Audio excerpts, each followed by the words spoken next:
Mas agora a hora e vez dela, Natália Molina, sempre às quintas-feiras aqui conosco, já está conectada, vem trazendo as novidades. Não sei hoje eu estou sem pauta, estou em voo cego aqui na apresentação do programa. Natália, muito Tudo bem-vinda. bem, Beth?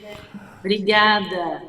E hoje eu vou falar de um tema que eu gosto muito, que é mulheres no mundo dos vinhos. Opa! Na verdade, essas semanas eu me deparei com vários momentos disso, né? Das mulheres no mundo dos vinhos cada vez mais. Não só na minha área como sommelier, mas eu estou fazendo um curso que é Vinhos de Portugal, que é um curso online que teve nos dias 16 e 17, que é uma produção da revista Globo. E agora 23 e 24 tem também. E aí, quando você compra o curso, você ganha um gift box, assim, que vem vinho, vem umas revistas. E aí eu me Sim, deparei com essa capa, só sim. mulher. Aham. E aí ele fala sobre vinho substantivo feminino, né? Que uma das maiores vinícolas e quintas de Portugal são as mulheres que estão à frente. Então, são mais de 15 mulheres aí à frente das vinícolas. Então, isso me deixou muito feliz. Uma delas é passada de mãe para filha, há 5, 6 gerações, mais ou menos. E aí, não só isso também, né? Ontem eu estive no AgriShow, que é a maior feira de agropecuária da América Latina, né? Esse ano em formato online. E aí eu fui convidada para apresentar sobre vinho. Então, eu estive lá em São Paulo ontem, no estúdio. E, para minha surpresa, feliz surpresa, 90% das enquetes, das apresentações eram de mulheres também, no agro, né? Em modo geral. Então, eu fiquei muito feliz. Então, hoje eu trouxe uma história, que é uma história muito antiga, sobre uma mulher no mundo dos vinhos. Já ouviu falar de Nicole Barbie, ou Beto? Não, essa eu não conheço. Quem é? Nicole Barbie é a viúva Clicquot. Quem nunca viu o Ah, Veuve Clicquot, né? Esse sim. champanhe, que é esse rótulo laranja. E ela, Veuve, que é viúva em francês, né? Ela, em 1805, ela ficou viúva do marido dela, que era da família Clicquot, e ela tinha apenas 27 anos. Em 1805, mulheres não podiam votar, não podiam trabalhar, não podiam estudar. E ela, com o consentimento do sogro dela, que estava à frente da vinícola, né, com a permissão dele, ela pôde estudar vinificação, né, processos de vinificação, e pôde aí ficar à frente da vinícola. E aí ela que pegou essa parte e quis focar totalmente nas vinificações de espumantes, de champanhes. Então ela exportou na época das guerras napoleônicas, ela exportou para o Império Russo, e ela levou o Veuve Clicquot para um outro patamar, né? E ela que inventou a prática chamada de remoagem, que é usada até hoje em vinhos do método tradicional, né? Que é no caso de champanhe. Que é, lembra quando você me mostrou uma tampinha de vinho, de cerveja, que tinha uma garrafa de espumante com uma tampinha de vinho, de cerveja? Você me manda uma foto e falou, o que é isso, Natália? Sim. Então, isso é o remoagem, fica nessa posição, então eles tampam com essa tampinha, e aí ele fica inclinado assim a garrafa por muito tempo, e uma pessoa vai virando, às vezes durante Isso. 1, 2 anos, um terço da garrafa todos os dias. E para Isso. que serve isso, né? As leveduras estão lá vivas e elas vão fazendo parte ali do vinho e vão amadurecendo mais, dando mais corpo para o vinho, dando mais sabor. E ela que descobriu isso. Então, ela e muitas outras mulheres fazem história no mundo dos vinhos, desde 1800, hein? Que interessante. Você sabe que você está me lembrando, uma vez eu tive a oportunidade de fazer uma visita no Chateau Lacave, no Rio Grande do Sul, onde eles estavam explicando exatamente essa técnica de virar a garrafa um quarto, um terço, como você falou. Então vamos detalhar um pouco mais esse processo. Por que virar a garrafa, Natália? Para justamente as leveduras não ficarem no fundo da garrafa, né? Igual elas se perderem ali, que elas vão morrer e aí ela não tem mais como fazer parte do vinho todo. Então, por isso eles vão virando para ela poder misturando um pouquinho cada dia e fazer parte de todo o líquido, né? De todo o vinho que está dentro daquela garrafa.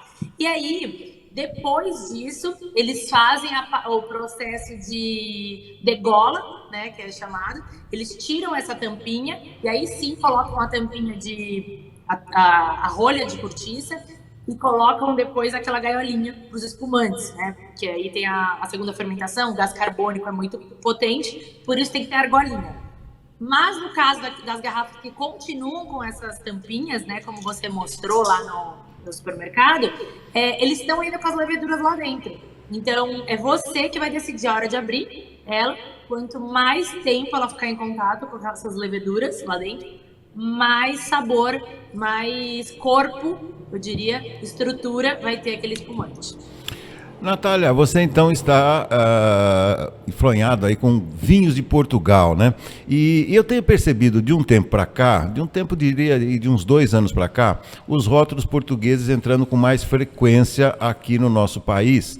E comparando com vinhos mais populares aqui no Brasil, com os vinhos chilenos, por exemplo, em termos de custo-benefício, os vinhos portugueses, os rótulos portugueses, já estão se equilibrando até em algumas situações com vinhos chilenos, mas particularmente eu encontro mais sabor nos vinhos portugueses. Qual é a sua opinião sobre isso? Na verdade, uma das dicas que eu sempre dou de custo-benefício é dos vinhos nacionais. E quando você quiser um vinho europeu, os portugueses sempre são mais baratos aqui no Brasil, né, pra gente. Então, vinhos portugueses de 2 anos, é exatamente isso, tá vindo com tudo pra cá. E aí é o que eu falo, né? Às vezes você acha o mesmo valor dos vinhos portugueses com esses chilenos que, claro, tem chilenos maravilhosos, mas esses, principalmente esses com os rótulos reservados, que são as pegadinhas, que eu já contei aqui, né, que eles querem cobrar mais por vinhos que não são tão boas de qualidade, então vale muito mais a pena o vinho português. Mas muita gente ainda tem medo, né, Beto, de, não conheço e tal. Eu falo assim, ou você pega para estudar vinho, para entender um pouco mais e não cair em pegadinhas, ou tem que provar. Compra lá o vinho português sem medo, experimenta, vê se é bom para o seu paladar. Portugal tem mais de 2.000 uvas. Na verdade, sim, eles têm vários nomes de uvas até engraçados. E aí eles fizeram um levantamento ano passado e eles chegaram em 200 a 300 castas portuguesas, né? Autoctones portuguesas. É que são várias que são iguais, mas com nomes diferentes. Então, Toriga Nacional, Antão Vaz, tem várias, Alvarinho, tem várias uvas que são deles e fazem vinhos incríveis. Por exemplo, aqui você não vai encontrar, entendeu? Aqui é muito difícil encontrar algumas uvas que tem em Portugal. Pelo clima, né? Aqui no Rio Grande do Sul, por exemplo, chove muito. Lá em Portugal os climas são mais secos. Então tem uva que não se adapta muito bem aqui. Então eu sempre falo que os vinhos portugueses são únicos, né? Sem dúvida nenhuma. Aliás, de memória assim, aqueles que nós mais conhecemos, a região do Douro, talvez, né? Que é uma das mais conhecidas por aqui, é isso? Isso, o vinho do Porto, né? Vinho Que, na do Porto verdade, também. ele é produzido no Douro, não é no Porto, né? O vinho do Douro é produzido no Douro, e ele foi a primeira denominação de origem no mundo, ou seja, a primeira legislação criada para ter só eles podem ser chamados de vinho do Porto, só eles podem produzir, foi lá. E aí, como é feito, né, o vinho do Porto? Ele é fortificado, né? Então, as leveduras ali, quando estão consumindo o açúcar para virar álcool, eles jogam aguardente vínica, aí eles matam essas leveduras, deixando o vinho bem doce ainda, né, com o próprio açúcar residual e com bastante álcool por causa dessa aguardente vínica. Então, vinhos do Porto só existe lá no Douro, né? Aqui no Brasil se faz vinhos licorosos, fortificados, mas nada se compara ao vinho do Porto. E os vinhos verdes, que também só se faz em Portugal, na região do Minho, que na verdade, não é a uva verde, né? Já falei isso aqui, que é um dos mitos, né? Existem vinhos verdes brancos, rosés e tintos. O vinho verde também é uma denominação de origem, né? Seguindo algumas regrinhas, só pode ser chamado de vinho verde. E o vinho verde é maravilhoso, principalmente agora para esse calor, para o verão que vai vir, né? Porque ele é bem leve de álcool, ele tem umas agulhadas que a gente fala, que parece até algumas bolhas. Eu tenho algumas amigas que às vezes me mandam mensagem e falam assim, Nath, tem alguma coisa errada, eu comprei um vinho branco que é com bolha, será que tá estragado? Aí eu falo, é vinho verde, né? E ela fala, eu falo, não, é normal. é de algum processo do vinho verde mesmo. Então, esses dois vinhos em especial, e tem o vinho madeira também, né, Beto? Que é da Ilha da Madeira, que ele é também fortificado, como o vinho do Porto, que, aliás, eu falo que quando a gente faz o molho madeira aqui no Brasil, a gente faz errado, a maioria, né, pelo menos. Eu sempre fiz errado, porque o verdadeiro molho madeira é feito com esse vinho da Ilha da Madeira, que é caríssimo, que, aliás, eu tenho até dó de colocar ele na comida. Eu tô me lembrando do seguinte, você provavelmente não tinha nascido ainda, mas a minha mãe fazia gemada para mim e ela colocava na gemada exatamente um vinho madeira. Punha uma colherzinha de vinho, né, na gemada, isso era muito comum antigamente. Mas já que você está falando de história, ontem eu estava ouvindo também uma trajetória muito interessante do Jerez, e em especial de um muito conhecido que é o tio Pepe. Você sabia que o tio Pepe, até uns anos atrás, estava em franca decadência e depois, por iniciativa, né, dos seus administradores, ele deu uma guinada e hoje é uma referência de Jerez. Não sabia dessa que eles estavam mal, não. Vou até colocar aqui para eu dar uma estudada nisso. Jerez também, né? São os vinhos licorosos da Espanha, incríveis. Tem várias categorias também, como o vinho do Porto. E para quem gosta desses vinhos mais fortes, eu costumo dizer assim: tem gente que toma a garrafa inteira, mas eles são bons para digestivos, para depois do almoço, né? Até acompanhando um cafezinho ali, é incrível. E falando de história, eu tô lendo esse livro aqui, ó, chamado Vinho e Guerra. Tá. E tem muita história boa, que aí fala aqui, né, os franceses, os nazistas e a batalha pelo maior tesouro da França. Que Hitler roubava várias garrafas, invadia as adegas, era um dos maiores ouros aí na época da guerra. Então, é bem interessante para quem gosta de história e vinho. Esse livro aqui eu tô devorando, é muito bom. Aliás, conta a história que Hitler fez isso mesmo, né? Ele confiscou, quando a Alemanha invadiu a França, ele confiscou vinhedos, inclusive, se amealhando também das garrafas que já estavam prontas, né? Isso aí foi... Aliás, como ele fez com obras históricas também, com obras de arte, né? Fez muito isso na época do nazismo. Tenho certeza que você vai gostar desse livro, viu, Natália? E conta várias histórias que eles tinham que enganar, então eles colocavam vinhos ruins, que estavam mais estragados para mandar para eles, que eles eram obrigados, ou mandavam com o endereço errado para não chegar a tempo, mas vários lugares, ou eles tinham que esconder, né, para depois da guerra, alguns conseguiram recuperar, mas a maioria mesmo, ele ia atrás mesmo das adegas, das vinícolas, que muitas se acabaram nessa época.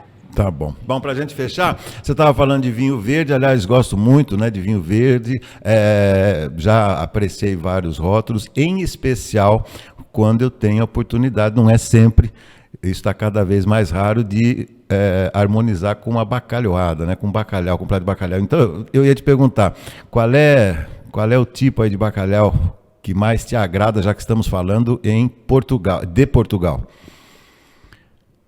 Olha, o tradicional, que na verdade é o que minha avó fazia, que é com, eu não sei o nome agora, que vai ovo, que vai tomate, pimentão, como que chama esse tipo de bacalhau? Que vai no forno. O mais tradicionalzão eu amo, e eu amo a salada de bacalhau também.